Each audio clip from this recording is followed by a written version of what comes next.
Hello, તો કેમ છો ખાકી નહીં હોતા? આઈ હોપ તમે બધા મજામાં આવીશો અને તમારી પ્રિપરેશન છે એ બહુ સારી એવી ચાલી રહી છે. થોડી ઘણી અપડેટો આવે છે, આપણે એના વિશે છે આજના વિડીયોમાં ચર્ચા કરીશું. પહેલું તો એ કે ઓલમોસ્ટ છે અત્યારે બધા લોકો છે એ વાટ જોઈ રહ્યા છે કે ક્યારે મેરિટ આવશે, ક્યારે મેરિટ આવશે. ઘણી બધી મને કોમેન્ટ આવે કે બેન અમારે આટલા માર્ક્સ થાય છે, આ કેટેગરીમાં છે તો અમારે છે એ ડીવીમાં આવી શકે કે નામ ફાઇનલ મેરિટમાં આવી શકે કે કેમ. તો એ બધું છે થોડાક સમયમાં આવી જશે, એટલે બહુ ટેન્શન નહીં લેવાનું. જે થશે ને એ જોઈ લેવાનું. થોડા ટાઈમમાં છે બધું આવી જશે. બાકી અત્યારે છે કોઈને પણ ખ્યાલ ન હોય કે તમારે છે એ પરફેક્ટ આટલા જ માર્ક્સ થાય છે, તમે આવશો કે નહીં આવો. એટલે થોડો ટાઈમ રાહ જોવો અને બાકી છે તમારી તૈયારી ચાલુ રાખો.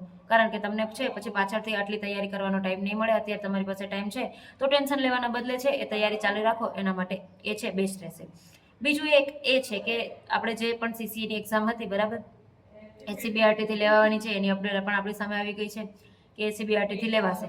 એટલે એમાં પણ છે એ જેટલા લોકો આપણે એમ હતું કે ઓફલાઈન લે તો સારું, બધા માટે બેસ્ટ રહે, પણ હવે એ લોકો સીબીઆરટીથી લેવાના છે તો એના માટે પણ આપણે તો આપણી તૈયારી છે એ ચાલુ જ રાખવાની.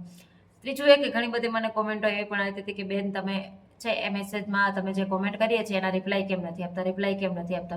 રિપ્લાય ના આપવા હોય તો વિડીયો શું કામે બનાવો છો? પણ મારી પાસે એટલો ટાઈમ નહીં રહેતો કે હું છે બધી કોમેન્ટના રિપ્લાય આપું. ઓલમોસ્ટ છે મોસ્ટલી બધાની કોમેન્ટ એ જ હોય છે કે અમારે આટલા માર્ક્સ થાય છે તો અમારે થશે કે નહીં. તો એવું અત્યારે પરફેક્ટ છે ને એ કોઈને ન ખબર હોય કે તમારે થશે કે નહીં. બરાબર, એક રેન્જ આપે બધા કે આટલા રેન્જમાં તમારે માર્ક્સ છે તો તમારે આવી શકે નામ મેરિટમાં. બાકી છે એ એનાથી ઉપર નીચે પણ જઈ શકે. એટલે તમારે છે એ મારી રિપ્લાયની વાટ જોવા કરતાં તમે છે તમારી તૈયારી ચાલુ રાખો, એવું મારું સજેશન રહેશે. બાકી મને જેટલો ટાઈમ મળે છે એટલી રિપ્લાય આપવાની ટ્રાય કરું જ છું, પણ મારી પાસે પૂરતો એટલો ટાઈમ જ નથી કે હું રિપ્લાય આપી શકું એમ. કારણ કે બહુ ઓછો ટાઈમ મળે છે ને એમાં પણ છે એ બહુ ઓછા વિડીયો છે એ યુટ્યુબ પર આવે છે મારા. હું ગમે એટલી ટ્રાય કરું ને કન્સિસ્ટન્ટ રહેવાની તો પણ છે નથી રહેવાતું. ક્યારેક ને ક્યારેક છે એ ટાઈમ એવો આડાવડો છે સેટ થઈ જાય તો વિડીયો રેકોર્ડ ના થાય, અપલોડ ના થાય, ટાઈમ ના મળે. તો એવું બધું ચાલતું હોય તેમ છતાં પણ હું બને એટલી ટ્રાય કરું છું કે હું વિડીયો અપલોડ કરું, હું છે એ કોમેન્ટ્સના રિપ્લાય પણ કરું. બાકી એક આગળની અપડેટની હવે વાત કરીએ તો અત્યારે છે એ નવી અપડેટ ઓલમોસ્ટ બધાને મળી જ ગઈ હશે કે નવી છે એ પોલીસની ભરતી આવવાની છે. બરાબર, હવે બધાના મનમાં એક પ્રશ્ન ઉદ્ભવતા હશે કે નવી પોલીસની ભરતી આવવાની છે તો ક્યારે આવશે? શું નજીકના સમયમાં આવી જશે? કેટલી પોસ્ટ માટે આવશે? કઈ પોસ્ટ માટે આવશે? શું એમાં ખાલી કોન્સ્ટેબલની હશે કે પીએસઆઈની હશે? તો એ બધા છે ને એ પ્રશ્નો અત્યારે બધાના મનમાં ઉદ્ભવે છે. આવું આવવાની પહેલાં પણ આપણી જોડે થયેલું છે કે એમ હતું કે નવી પોલીસની ભરતી આવશે, બરાબર, અને એ ભરતી તમને ખબર છે આવી ગઈ, ફટાફટ રનિંગ પણ લેવાઈ ગયું, ફટાફટ એક્ઝામ પણ લેવાઈ ગઈ અને એના રિઝલ્ટની આપણે બધા રાહ જોઈ રહીએ છીએ. એટલે જો સરકાર ધારે ને તો ફટાફટ છે એ એક્ઝામ લઈ પણ લે. એટલે છે ને એ આ એક અફવા માનીને તમારે ના ચાલવું. જો તમારે ખરેખર આમાં જ આવવાનું છે, તમારે આ ખાતામાં આવવાનું છે તો તમારે તૈયારી ચાલુ રાખવી. પછી છે એક્ઝામ ક્યારે પણ આવે, આપણે આપણી તૈયારી છે એ હોવી જોઈએ. હવે એક એ કે શું અત્યારથી આપણે કોઈ બેચો જોઈન કરવી જોઈએ કે કેમ, એવું બધાના મનમાં પ્રશ્ન ઉદ્ભવે કે અત્યારથી તમારે લઈ લેવું કે કેમ. અત્યારથી અમારે છે એ બધું આમ 100% આપી દેવું, અમારે નોકરી કરતા હોય કોઈ પ્રાઇવેટ અને એ મૂકીને અમારે તૈયારી ચાલુ કરી દેવી કે કેમ. તો મારું એક સજેશન એ રહેશે કે તમારે છે ગયા વખતે કઈ ભૂલો થયેલી છે ને તમે એ નોટિસ કરો. જો તમારે રનિંગ ક્લિયર નથી થઈ ગયેલું, જો રનિંગ ના થયું હોય તો પછી તમારે છે એ ગ્રાઉન્ડમાં વધારે પહેલાં મહેનત કરવી જોઈએ. પછી છે એ ડિસ્ક્રિપ્ટિવ અથવા તો લેખિતને તમારે જે પણ તૈયારી હોય એને કરવી જોઈએ.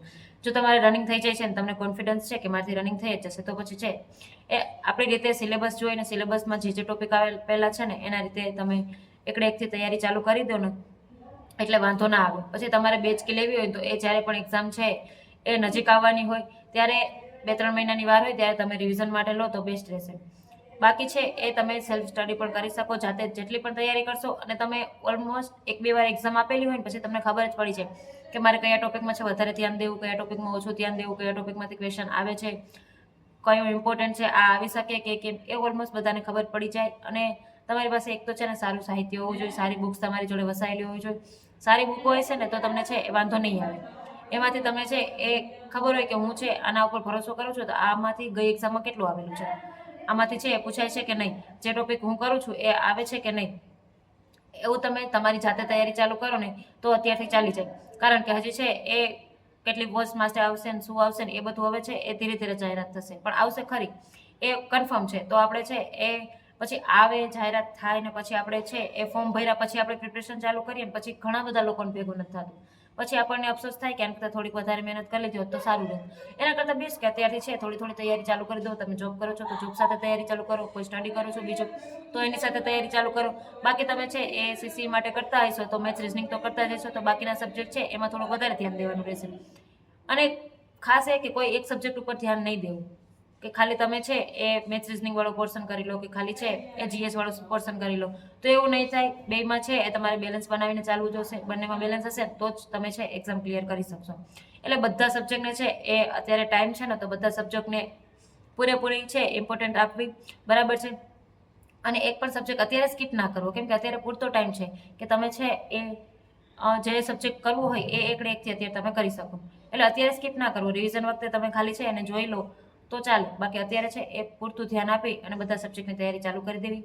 બાકી છે તમારે આના સિવાય કોઈ બી ક્વેશ્ચન હોય તો કોમેન્ટમાં જરૂરથી પૂછજો. બાકી પછી આપણે મળશું નવા વિડીયોમાં નવી માહિતી સાથે.